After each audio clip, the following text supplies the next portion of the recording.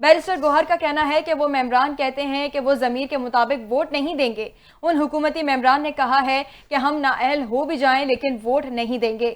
P T I کے chairman نے یہ بھی کہا ہے کہ شاید بلاول بھٹو کو بھی علم ہو کہ ان کے اپنے ممبران ووٹ نہیں دے رہے۔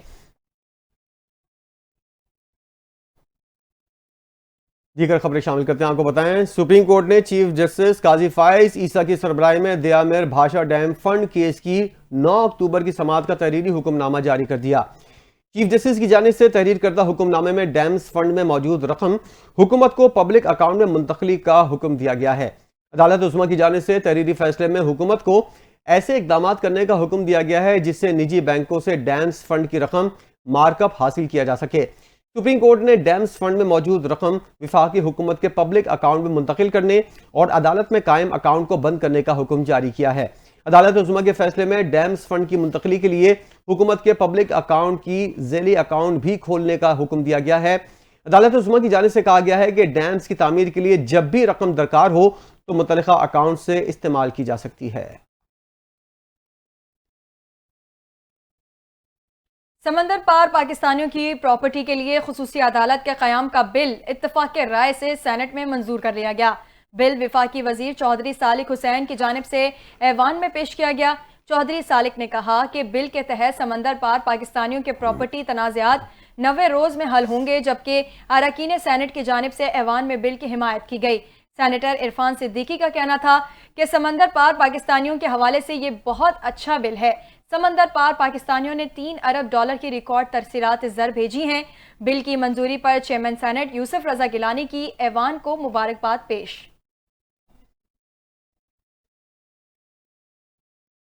S C O conference Pakistan کے لیے ایک اہم سنگ میل ثابت ہوئی۔ ایک فضا بن چکی تھی کہ پاکستان عالمی تنہائی کا شکار ہو چکا تھا۔ سینیٹر شہری رحمان کی سینٹ اجلاس سے خطاب کرتے ہوئے کہنا تھا، ایس سی او رکن ممالک نے اپنے بڑے پیمانے پر وفود پاکستان بھیجے۔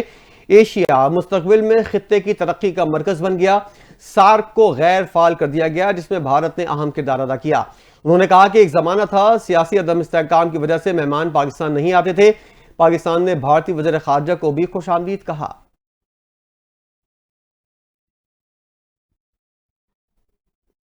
ایس سی او سربراہ اجلاس پاکستان کا وقار اور اعزاز تھا۔ سینٹ میں مسلم لیگ نون کے پارلیمانی لیڈر عرفان صدیقی کا اظہار خیال کرتے ہوئے کہتے ہیں، الحمدللہ سربراہ اجلاس بہت کامیاب رہا۔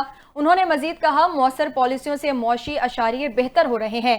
اسٹاک مارکیٹ تاریخ کی بلند ترین سطح پر ہے۔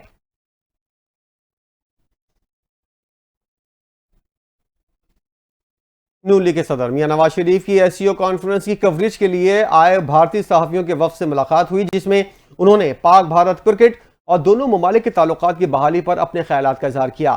پڑوسی ملک کے صحافیوں سے گفتگو کرتے ہوئے نواز شریف نے کہا، ایس سی او کانفرنس سے پاکستان اور بھارت کے تعلقات کی اچھی شروعات ہو سکتی ہے۔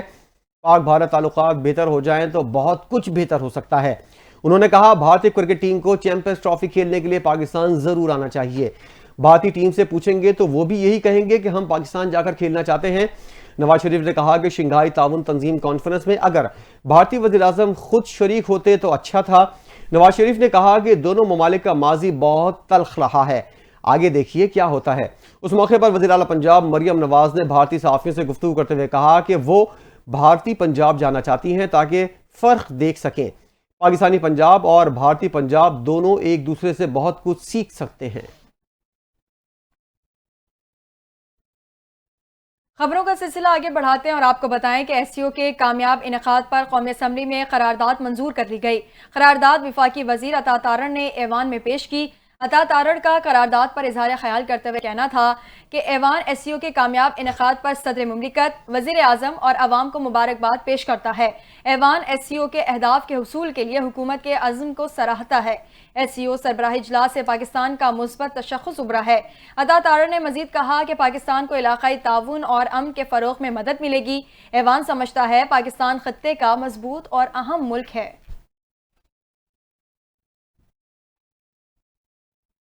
حکومت نے پنجاب بھر میں دفعہ 144 پھر نافذ کر دی ہے۔ پنجاب بھر میں ہر قسم کے جلسے، جلوس، ریلیوں، دھرنوں اور احتجاج پر پابندی لگا دی گئی۔ محکمہ داخلہ نے صوبے بھر میں 2 روز کے لیے دفعہ 144 کے نفاذ کا نوٹیفیکیشن جاری کر دیا۔ پابندی کا اطلاق کل سے ہفتہ 19 اکتوبر تک ہوگا۔ امن و امان کے قیام، انسانی جانوں اور املاک کے تحفظ کے لیے دفعہ 144 نافذ کی گئی ہے۔ پابندی کا اطلاق دہشت گردی کے خطرات کے پیش نظر کیا گیا ہے۔ نوٹیفیکیشن کے مطابق سیکیورٹی خطرات کے پیش نظر کوئی بھی عوامی اجتماع دہشت گردوں کے لیے سافٹ ٹارگٹ ہو سکتا ہے۔ پنجاب بھر میں انتظامیہ حکم نامے پر عمل درآمد یقینی بنائے گی۔ عوامی آگاہی کے لیے دفعہ 144 کے نفاذ کی بڑے پیمانے پر تشہیر کی ہدایت کی گئی ہے۔ اب آپ کو بتائیں کہ سینئر وزیر سندھ شرجیل میمن اور گورنر کے پی فیصل کریم کنڈی نے حیدرآباد میں مشترکہ پریس کانفرنس کرتے ہوئے کہا 18 اکتوبر شہیدوں کا دن ہے۔ بلاول بھٹو کل حیدرآباد میں ملکی تاریخ کے سب سے بڑے جلسے سے خطاب کریں گے۔ کل کا پیپلز پارٹی کا جلسہ ماضی کے تمام ریکارڈ توڑے گا۔ بلاول بھٹو سندھ کے سیلاب متاثرین کے لیے گھروں کا منصوبہ لا رہے ہیں۔ فیصل کریم کنڈی نے کہا کہ پیپلز پارٹی نے ہمیشہ حیدرآباد میں ترقیاتی کام کیے۔ حیدرآباد نے کبھی پیپلز پارٹی کو مایوس نہیں کیا۔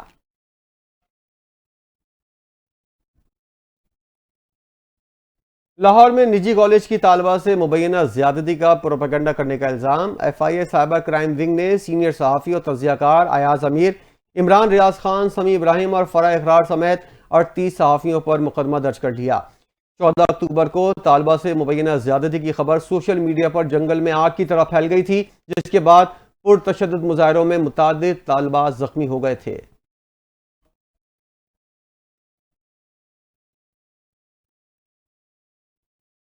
پنجاب کے تعلیمی اداروں میں حالیہ واقعات پر لاہور ہائی کورٹ نے آئی جی پنجاب، ایڈوکیٹ جنرل پنجاب اور registrar Lahore college for women university کو کل ذاتی حیثیت میں طلب کر لیا۔ لاہور کے تعلیمی اداروں میں حالیہ واقعات سے متعلق اعلیٰ سطح تحقیقات کے لیے دائر درخواست پر سماعت ہوئی۔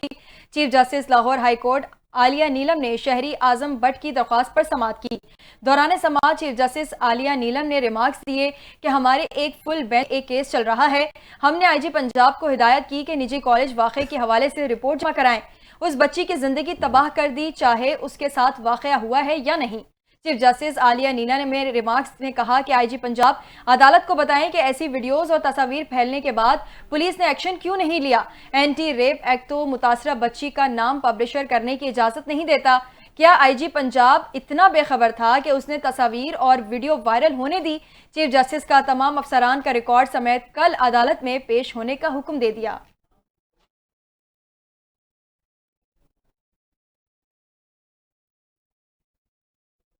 انسداد دہشت گردی کی عدالت اسلام آباد نے اعظم سواتی کو احتجاج کرنے کے کیس میں جوڈیشل ریمانڈ پر جیل بھیج دیا۔ رہنما پی ٹی آئی اعظم سواتی کو 7 روزہ جسمانی ریمانڈ مکمل ہونے پر انسداد دہشت گردی کی عدالت میں پیش کیا گیا تھا۔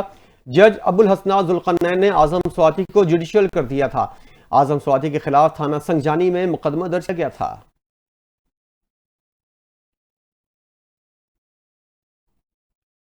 محکمہ ایکسائز سندھ کی شاندار کامیابی، سینئر وزیر شرجیل انعام میمن کی کاوشیں رنگ لے آئیں۔ سالانہ ٹیکس ریونیو ہدف کا 27% پہلی سہ ماہی میں کامیابی سے حاصل کر لیا۔ محکمہ ایکسائز سندھ نے ہدف کے مقابلے میں پہلے 3 ماہ میں 55.48 ارب روپے جمع کر لیے۔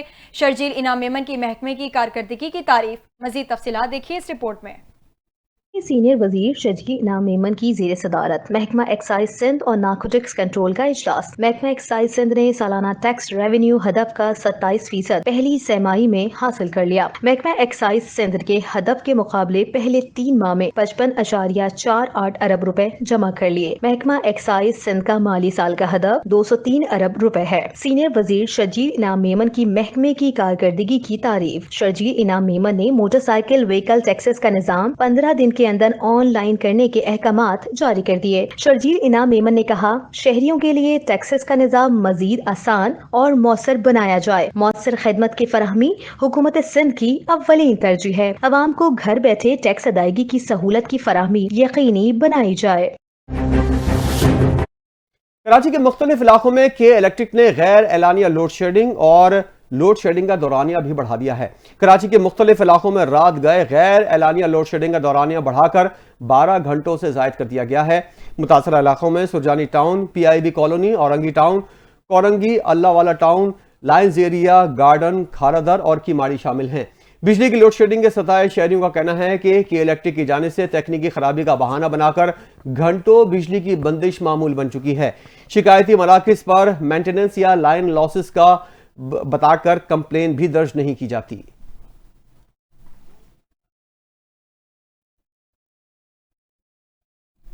کراچی کی عدالت نے بچوں کی اسمگلنگ اور کاغذات میں رد و بدل کے مقدمے میں نامزد سماجی رہنما سارم برنی کی درخواست ضمانت پر فیصلہ محفوظ کر لیا۔ سارم برنی کو کراچی ایئرپورٹ سے گرفتار کیا گیا تھا۔ سارم برنی کے وکیل کے مطابق FIA ٹرائل میں تاخیری حربے استعمال کر رہی ہے۔ انہوں نے کہا کہ 5 ماہ گزرنے کے باوجود تفتیشی افسر نے مقدمے کا چالان پیش نہیں کیا۔ جن بچوں کو اسمگل کرنے کا الزام ہے وہ کراچی میں موجود ہیں۔ سارم برنی کے وکیل نے کہا کہ سارم برنی ضمانت کا مستحق ہے، ضمانت منظور کی جائے۔ خبر یہ ہے کہ ماہرین فلکیات کے مطابق آج چاند کا زمین سے فاصلہ انتہائی کم ہو جائے گا، جس کی وجہ سے چاند معمول سے 14% زیادہ روشن اور 7% بڑا دکھائی دے گا۔ چاند کا زمین سے فاصلہ تقریباً 2,26,000 میل ہوگا، جبکہ چاند کا زمین کے ساتھ معمول کا فاصلہ اوسطاً فاصلہ 2,38,855 میل ہوتا ہے۔ آج رواں سال کا یہ تیسرا فل مون ہے، جس کا نظارہ پاکستانی سورج غروب ہونے کے بعد کر سکتے ہیں۔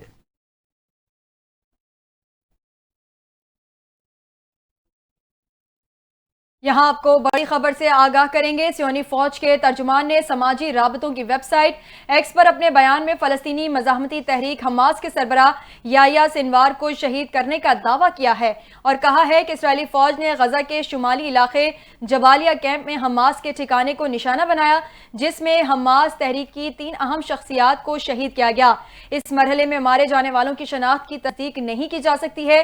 جس عمارت کو نشانہ بنایا گیا وہاں اغوا کاروں کی موجودگی کے آثار نہیں تھے، تاہم وہاں یحییٰ سنوار کی موجودگی کی اطلاعات تھیں۔ بیان میں بتایا گیا ہے کہ اسرائیلی خفیہ ایجنسی شباک یحییٰ سنوار کی ہلاکت کی تصدیق کے لیے تحقیقات کر رہی ہے۔ اگست میں بنگلہ دیش میں حکومت مخالف مظاہروں کے دوران شہریوں کی ہلاکت کے خلاف سابق وزیراعظم شیخ حسینہ واجد پر بنگلہ دیش کی انٹرنیشنل کرائم ٹریبونل میں مقدمے کی سماعت ہوئی۔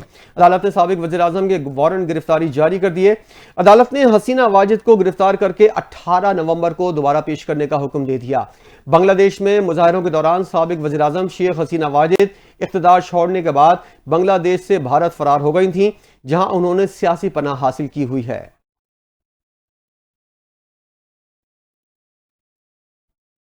یہاں آپ کو بتائیں کہ کینیڈا کے وزیر اعظم جسٹن ٹروڈو نے کہا ہے کہ بھارت نے کینیڈا کی خود مختاری میں جارحانہ انداز سے مبینہ طور پر مداخلت کرنے کی کوشش کر کے ایک انتہائی خوفناک غلطی کی ہے۔ سکھ علیحدگی پسند رہنما کے قتل کی سازش میں مبینہ طور پر ملوث ہونے کے الزام میں 6 بھارتی سفارتکاروں کو ملک سے نکالنے کے بعد ٹروڈو نے اپنے بیان میں کہا کہ بھارت کینیڈا میں بھارتی مخالفین کو نشانہ بنانے کی کوششیں کر رہا تھا۔ بھارتی حکومت نے سنگین غلطی کی ہے کیونکہ انہوں نے یہ سوچا کہ وہ کینیڈا کی سلامتی اور خود مختاری میں اتنی جارحانہ مداخلت کر سکتے ہیں۔ ہم اپنے شہریوں کی حفاظت کے لیے اضافی اقدامات اٹھا سکتے ہیں۔ بھارت کی جانب سے کینیڈا کی خود مختاری میں مداخلت کے الزام کو کینیڈین وزیر اعظم کی طرف سے مسترد کر دیا گیا۔ اور اب خبر ہے کھیل کے میدان سے۔ پاکستان نے انگلینڈ کو جیت کے لیے آسان ہدف دے دیا ہے۔ پاکستان نے انگلینڈ کو دوسرے ٹیسٹ میچ میں جیت کے لیے 297 رنز کا ہدف دے دیا۔ پاکستان کی پوری ٹیم دوسری اننگ میں 221 رنز بنا کر آؤٹ ہو گئی، جس میں صرف سلمان علی آغا ہی 19 سنچری بنانے میں کامیاب ہوئے، جبکہ کھیل کے تیسرے روز کے اختتام پر مہمان ٹیم کے 297 رنز کے ہدف کے تعاقب میں 36 رنز کے مجموعی اسکور پر 2 کھلاڑی آؤٹ ہو گئے ہیں۔ پاکستان کو اس میچ کو جیتنے کے لیے 8 وکٹوں کی ضرورت ہے۔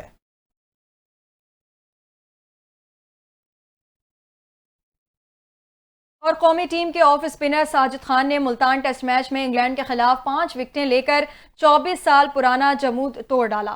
ملتان کرکٹ اسٹیڈیم میں کھیلے جا رہے سیریز کے دوسرے ٹیسٹ میچ کی پہلی اننگز میں ساجد خان نے شاندار گیند بازی کا مظاہرہ کرتے ہوئے انگلش بیٹرز کو پریشان کر دیا۔ ہوم گراؤنڈ پر آف اسپنر نے انگلینڈ کے 7 کھلاڑیوں کو پویلین کی راہ دکھائی، جبکہ گزشتہ روز کھیل کے اختتامی سیشن میں محض 10 گیندوں پر انگلش ٹیم کے 3 پلیئرز کا شکار کیا تھا۔ بطور آف اسپنر ساجد خان 24 سال بعد ہوم گراؤنڈ پر 5 یا اس سے زائد وکٹیں لینے والے پہلے پاکستانی آف اسپنر بن گئے۔ اس سے قبل مشتاق احمد نے یہ کارنامہ سر انجام دیا تھا۔ نیوز اسٹوڈیو سے فی الوقت اتنا ہی۔ کچھ ہی دیر میں حاضر ہوں گے ہیڈ لائن کے ساتھ، دیکھتے رہیے NTN نیوز۔